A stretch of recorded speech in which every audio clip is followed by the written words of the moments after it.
parte que se me ha asignado a mí de Tito es Tito capítulo 1, del versículo 1 al versículo 4.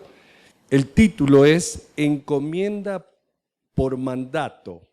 Pablo, siervo de Dios y apóstol de Jesucristo, conforme a la fe de los escogidos de Dios y el conocimiento de la verdad que es según la piedad, en la esperanza de la vida eterna, la cual Dios, que no miente, prometió desde antes del principio de los siglos, y a su debido tiempo manifestó su palabra por medio de la predicación que me fue encomendada por mandato de Dios, nuestro Salvador. A Tito, verdadero hijo en la común fe, gracia, misericordia y paz de Dios Padre y del Señor Jesucristo, nuestro Señor.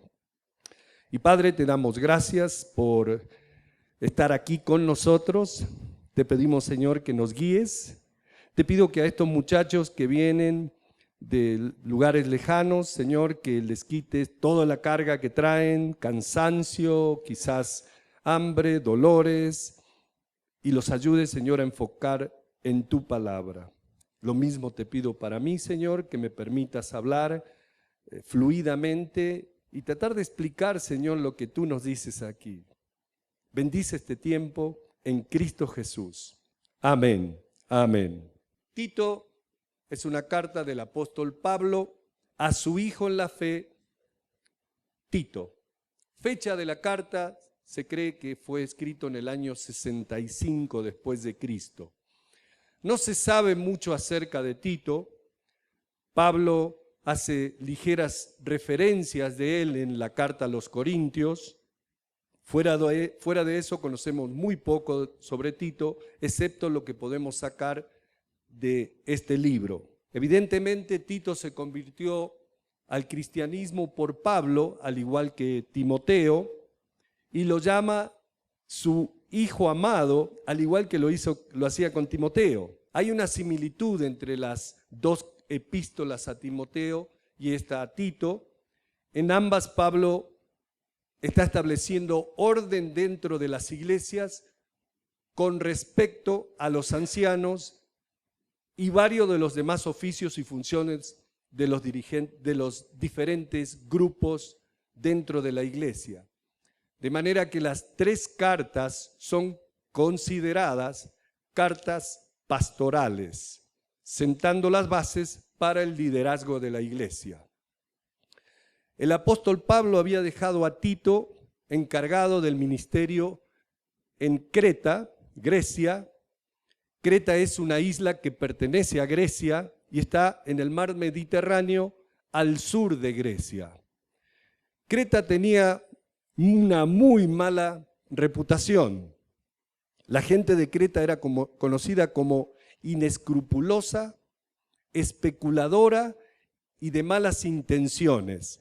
En otras palabras, eran tremendos. Leí en un comentario, no me consta, pero que de allí deriva la palabra o apelativo cretino. Creta, cretinos. Puede ser. Era para que se rían, ¿eh? Bueno. En realidad son cretenses, pero sí leí que de ahí viene cretino. Ahora, de acuerdo a 2 de Corintios 8:16, Tito tenía el mismo corazón que Pablo. Era un siervo confiable y compañero de Pablo en el Evangelio. Pablo lo dejó allí, en Creta, con el propósito de ordenar a ancianos en todas las ciudades como él mismo le había enseñado.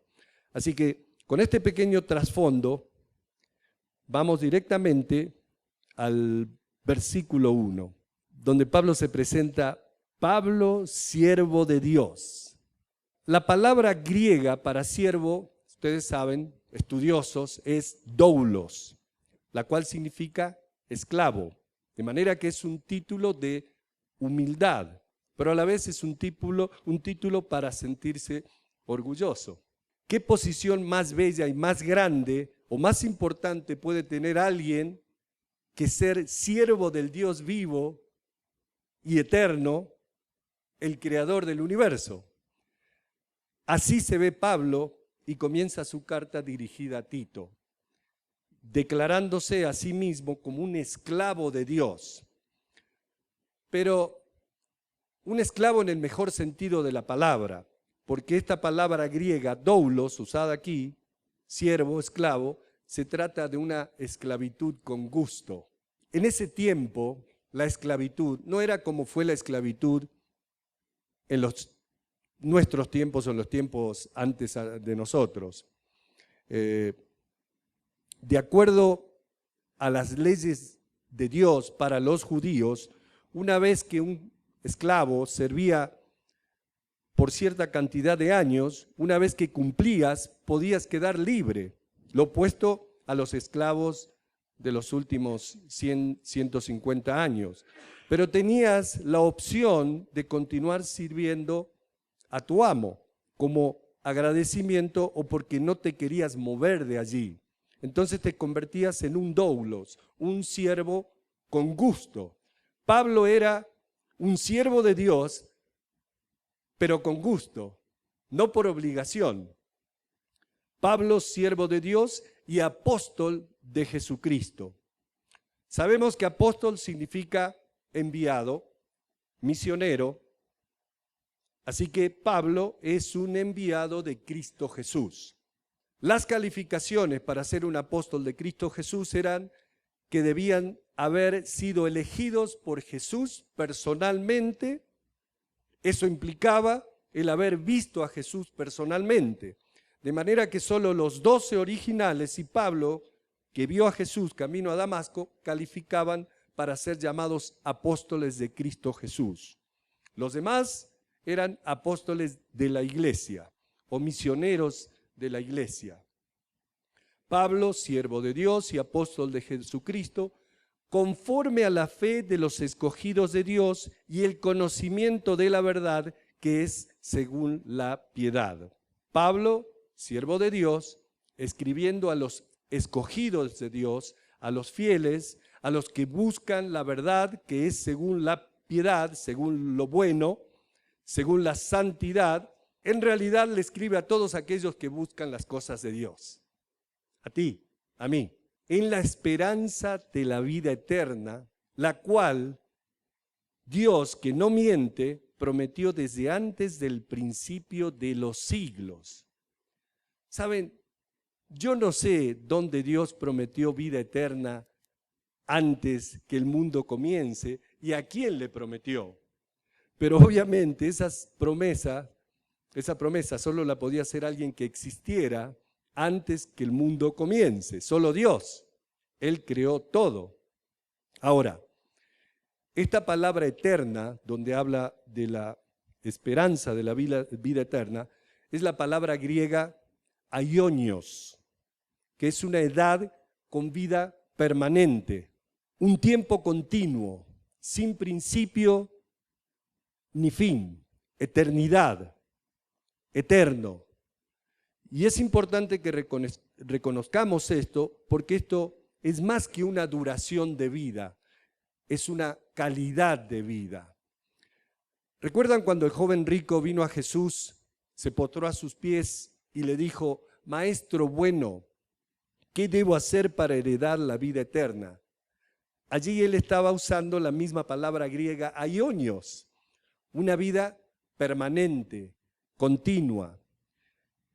El joven sin duda había estado observando la vida de Jesús y vio que había una calidad especial en la vida de Jesús, que estaba por encima de todo y era distinta a la de toda la demás gente que él había conocido. Jesús tenía esa gloriosa calidad de vida, esa vida permanente. De manera que la pregunta del joven era con respecto a esa calidad de vida, tanto como la duración. Dios nos ha dado la esperanza de la vida eterna y fue prometida por Jesús mismo cuando Jesús le dijo a Nicodemo: porque de tal manera amó Dios al mundo que ha dado a su Hijo unigénito para que todo aquel que en él crea no se pierda, mas tenga vida eterna. San Juan 3:16. Así que la vida eterna es una esperanza maravillosa para nosotros, una esperanza que ha sido confirmada por la resurrección de Cristo en la muerte. Pedro en su primera carta dijo: bendito el Dios y Padre de nuestro Señor Jesucristo, que según su grande misericordia nos hizo renacer para una esperanza viva por la resurrección de Jesucristo de los muertos, para una herencia incorruptible, incontaminada e inmarcesible, reservada en los cielos para vosotros, que sois guardados por el poder de Dios mediante la fe, para alcanzar la salvación que está preparada para ser manifestada en el tiempo postrero. Primera de Pedro, capítulo 1, versículos 3, 4 y 5. Hay una promesa en la Biblia para aquellos que creen en Cristo Jesús, que Dios les dará el don de la vida eterna. Por creer en Cristo Jesús recibimos vida eterna. ¡Wow! Primera de Juan 5:11 dice: y este es el testimonio que Dios nos ha dado, vida eterna, y esta vida está en Jesús. De manera que es razonable asumir que esa promesa de vida eterna es una promesa válida. Mi pastor Chuck Smith, explicando este tema, solía hacer una interesante ilustración. Decía que si prestamos atención a la naturaleza, vemos que Dios ha creado en la naturaleza la misma esperanza de la resurrección en los principios de la naturaleza. Cuando sembramos una semilla en la tierra, la semilla primero muere antes de entrar en una nueva vida, porque lo que sale de la tierra no es igual a lo que sembraste. Lo que sembraste fue una simple semilla y luego Dios le da el cuerpo que a Él le complace. Ahora, en el caso de la resurrección de la muerte, sabemos que lo que fue sembrado en corrupción se levantará en incorrupción. Lo que fue sembrado en debilidad será levantado en poder. Lo que fue sembrado en deshonor será levantado en gloria. Lo que fue sembrado como un cuerpo natural será levantado como un cuerpo espiritual. ¿Han prestado atención alguna vez a la metamorfosis de los animales? Por ejemplo, la rana, o todos conocen la mariposa monarca. El proceso de la mariposa monarca comienza de millones de huevecillos que pone la mariposa, donde en aproximadamente 4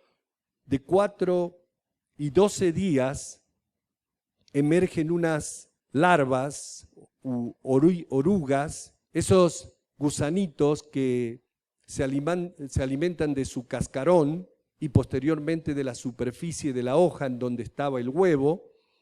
Al madurar, la larva ya tiene cerca de 4 centímetros de largo y franjas de color negro y amarillo, y se pasa devorando las hojas enteras sin preocupación alguna. Las larvas u orugas tienen un aparato bucal de tipo masticador.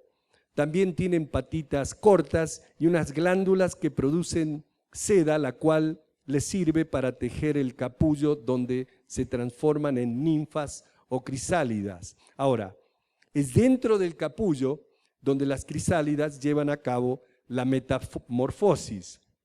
A lo largo de 3 semanas cambian de piel 5 veces, hasta que llega el tiempo determinado donde esa crisálida comienza a zarandearse con movimientos compulsivos hasta romper el capullo y comienza a desplegar unas hermosas alas doradas con vivos negros y blancos que inmediatamente se comienzan a mover para levantar su vuelo. Lo que sucedió fue una metamorfosis en naturaleza. Es un cambio de cuerpo en el que la oruga, el gusano, cambió de su cuerpo de gusano a un estado de crisálida, de insecto. Ahora, si uno toma el capullo durante el estado de gusano y lo pincha, salpicarán jugos, solo jugos. Pero de allí se forma esa maravillosa mariposa monarca, de manera que hubo un cambio de cuerpo por un cuerpo nuevo que está diseñado para un entorno totalmente diferente.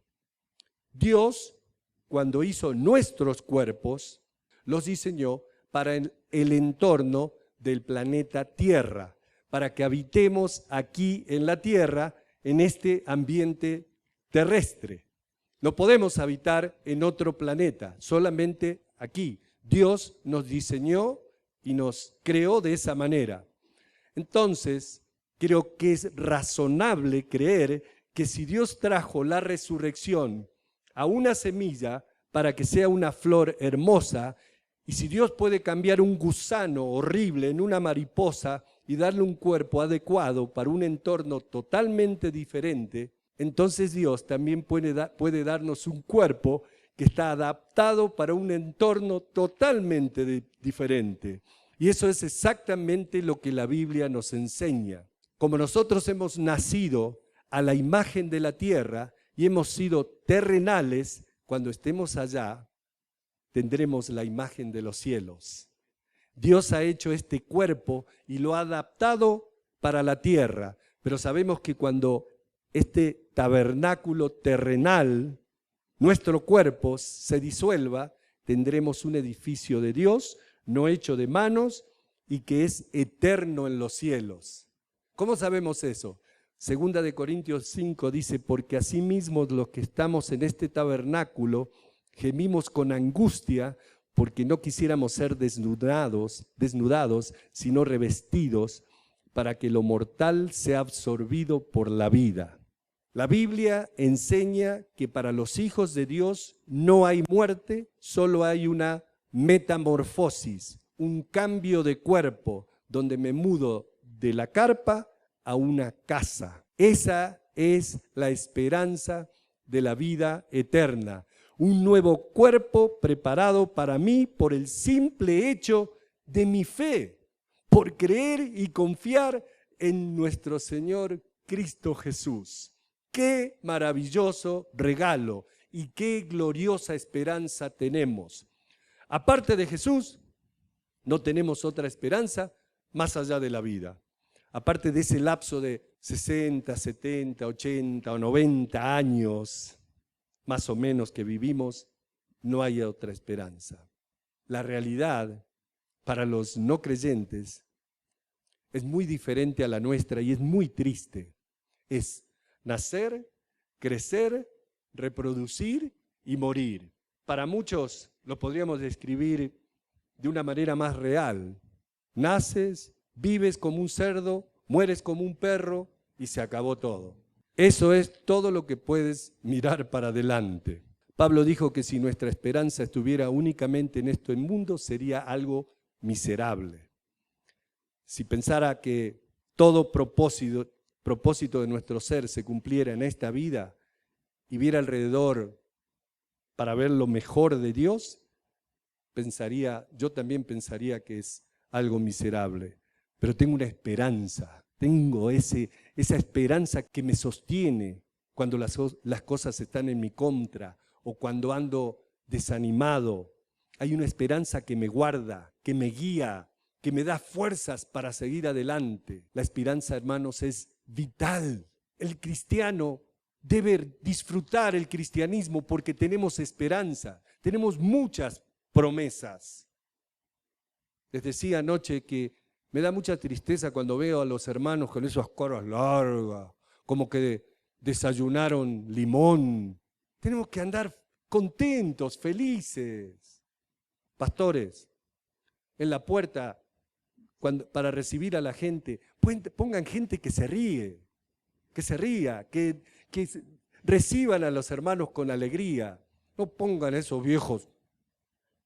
Y lo digo con todo amor, y no estoy enojado.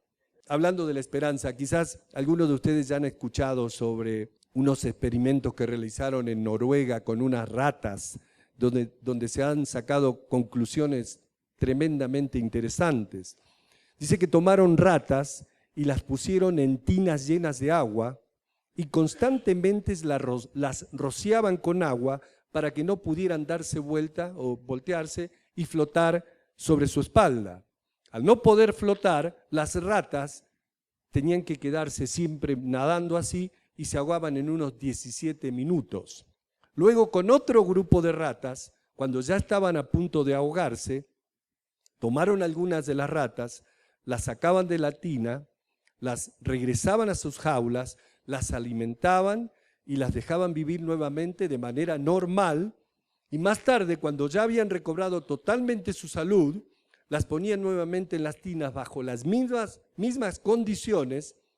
Estas ratas, que antes eran capaces de durar un promedio de 17 minutos, ahora eran capaces de sobrevivir 37 horas.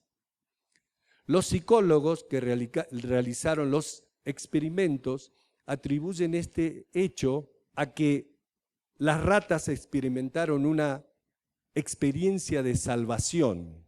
Esto es que fueron salvadas cuando casi estaban ahogadas. Así que luego, cuando los volvían a poner en el agua, esperaban ser salvadas nuevamente. De manera que continuaron vivas no solo por 17 minutos, sino por 37 horas. La esperanza hace mucha diferencia. Y qué gloriosa esperanza tenemos nosotros. Esperanza de vida eterna hecha por Dios en Cristo Jesús. La promesa de Dios es algo seguro. Dios que no miente. La palabra de Dios que no falla. Nos ha dado la promesa de la vida eterna y por lo tanto vivimos con la esperanza de la vida eterna que Dios, que no miente, nos ha prometido desde antes que el mundo comience.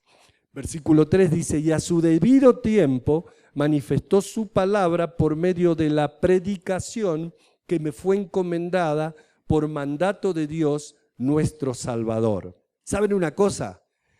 Nos dice que el plan de salvación existía antes que el mundo fuese, porque Dios sabe todas las cosas.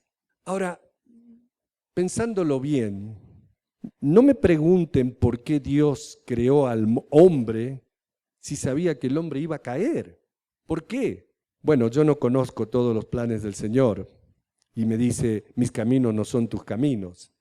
El Señor dice, mis caminos están más allá de lo que tú puedes hallar. Así que, por sus propósitos y por sus razones, Dios creó al mundo sabiendo que el hombre iba a caer, que el mundo iba a caer, sabiendo que el hombre fallaría. Pero Dios también predestinó el método de la redención, prometiendo enviar a su Hijo para revelar su amor, para que aquellos que creyeran en Él pudieran tener la esperanza de la vida eterna a través de Él. Y a su debido tiempo, cuando fue el tiempo de Dios, el tiempo le dio la razón en este aspecto, en otros muchos aspectos todavía estamos sin poder ver el resultado final, pero con respecto a la naturaleza eterna de Dios, Él está fuera de la continuidad del tiempo, de manera que Dios ve todo el espectro de tiempo con solo una mirada. Él ve el comienzo y el final con una sola mirada, de manera que donde Él está no es 6.000 años atrás o 2.000 años hacia adelante. Ahí es ahora, es siempre ahora. Dios ve como un panorama completo, la figura completa de una mirada. Así que ese plan de vida eterna, el plan de la redención, existe antes de que el mundo comience, pero a su debido tiempo Dios lo dio a conocer al hombre. Pablo dice, y a su debido tiempo manifestó su palabra por medio de la predicación que me fue encomendada por mandato de Dios, nuestro Salvador. Y voy a regresar a este último parte. Pero el versículo 4 dice, a Tito, verdadero hijo en la común fe, gracia, misericordia y paz. Notan que al igual que en las cartas a Timoteo, Pablo habla de la misericordia junto con la gracia y paz. El saludo común de Pablo en sus cartas. Sabemos que misericordia es no recibir lo que te mereces. Gracia es recibir lo que no te mereces. El saber eso te da paz. No puedes tener paz sin la misericordia y la gracia de Dios. ¿Por qué? Porque me merezco la muerte. Gracia, misericordia y paz de Dios Padre y del Señor Jesucristo, nuestro Salvador. Ahora, al leer como dice aquí, y sé que hay gente, incluso pastores y líderes, que tienen un poco de confusión con esto. Pablo dice, Señor Jesucristo, o nuestra Biblia, ¿no? Dice así. En otras Biblias dice Cristo Jesús. La palabra Señor o Kurios en griego es un título, no es su nombre. Su nombre es Jesús. Mucha gente piensa en esta palabra como si fuera su nombre. No, es su título, que nos habla acerca de la relación. Porque si Él es Señor, entonces nosotros somos sus siervos. Si le llamo Señor, la inmediata relación es que yo soy el siervo. Al llamarle Señor, me estoy declarando a mí mismo como su siervo, como su esclavo. Por eso es que Jesús dice, ¿por qué me llaman Señor, Señor y no hacen lo que les mando? Eso es inconsistente. Jesús también dijo, muchos vendrán en ese día diciendo Señor, Señor, pero yo les diré, nunca les conocí. De manera que mucha gente usa ese título como un nombre y por eso realmente no comprenden lo que significa ese título. El Señor es su título, su nombre es Jesús. Jesús en griego, Yahshua en hebreo, que significa Dios salvación. San Mateo 1, el ángel le dijo a José, y llamarán su nombre Jesús, porque salvará a su pueblo de sus pecados. O sea que su nombre es Yahshua, Jesús, Dios salvación.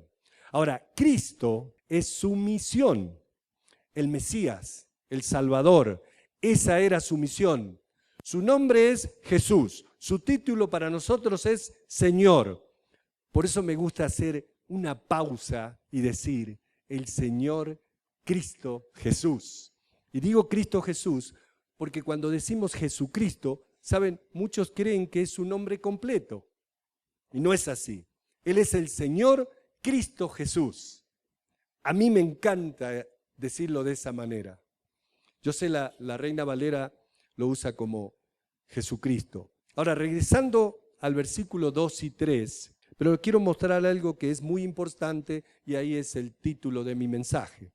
Versículo 2 dice, en la esperanza de la vida eterna, la cual Dios, que no miente, prometió desde antes del principio de los siglos y a su debido tiempo manifestó su palabra. En otras palabras, a su debido tiempo Dios, que no miente, ha cumplido su promesa. Pero, ¿cómo? Por medio de la predicación que me fue encomendada por mandato de Dios nuestro Señor. Dios le encomendó a Pablo predicar el Evangelio de Jesús. Para ser más específico, a él le encomendó predicar el Evangelio a los no judíos. Ahora, ustedes recuerdan, después de resucitar, después de 3 días de muerto en la cruz, Jesús se le presentó a las mujeres y les ordenó que les dijeran a sus discípulos que vayan a la región de Galilea, a un lugar específico, en un cerro. Cuando estaban allí, Jesús se les apareció y les dijo, por tanto, id y haced discípulos a todas las naciones, bautizando en el nombre del Padre y del Hijo y del Espíritu Santo, enseñándoles que guarden todas las cosas que os he mandado, y he aquí yo soy con vosotros todos los días hasta el fin del mundo. Amén. San Mateo 28, versículos 19 y 20. ¿Saben una cosa? Ese es el mismo mandato que tú y yo tenemos de parte del Señor. Ir y predicar el Evangelio por todas partes. Por supuesto, comenzamos por casa. Ahora, tú dirás, sí, yo sé que nos encomendó eso, pero yo no estoy capacitado para hacerlo. Yo no tengo el don de evangelizar. ¿Sabes una cosa? Esa es una excusa muy simple. ¿Por qué? Porque si has aceptado a Cristo Jesús como tu Dios y Salvador, ya estás capacitado para hacerlo. Ya estás capacitado para evangelizar. ¿Sabes por qué? Porque Él ya te ha capacitado. Jesús nunca te va a ordenar hacer algo sin antes capacitarte. ¿Recuerdan antes de ascender al cielo? Jesús les dijo a sus discípulos que se quedaran en Jerusalén, que en unos días recibirían el poder cuando venga el Espíritu Santo sobre ellos para predicar el Evangelio, comenzando desde su casa, desde su propia casa, hasta lo último de la tierra. Hechos capítulo 1, versículo 8. Ese mismo poder que recibieron los discípulos de Jesús es el mismo poder que cada uno de nosotros ha recibido para compartir el Evangelio de Jesús. Se nos ha encomendado hacerlo por mandato de Dios y Él mismo nos ha capacitado. Así que no des más excusas. Amén. Vamos a orar. Padre, gracias por hablarnos tan claro, Señor, que tenemos esa esperanza tan grande en ti, Padre. Esperanza de vida, sistema de vida. Esperanza que nos da vida, nos da paz por tu misericordia, por tu gracia, por lo que hiciste en la cruz, simplemente por creer en ti. Padre, gracias. Gracias por Cristo Jesús. Gracias por ese llamado que nos has dado y por capacitarnos para hacerlos. Y Padre, voy a pedirte ahora de manera muy especial por todos estos hermanos y hermanas que están aquí presentes. Si nunca han orado por ellos para recibir ese poder sobre ellos, Señor, para darles poder, para compartir tu evangelio con poder, Señor, en este momento te pido que nos cubras, Señor, con tu espíritu de poder. Señor, danos ese poder para compartir de una manera más excelente. Así, Padre, como te pidieron los hermanos en el capítulo 4 del libro de los Hechos, el capítulo 3, 4, cuando salieron de la cárcel y pidieron más poder para compartir con fuerza. Y, Señor, también te pedimos milagros. Milagros, Señor, maravillas, sanaciones, para que nuestra palabra vaya con más poder, Señor. Y te damos gracias, Padre, en el nombre de Cristo Jesús. Amén, amén. Los amo, Dios los bendiga.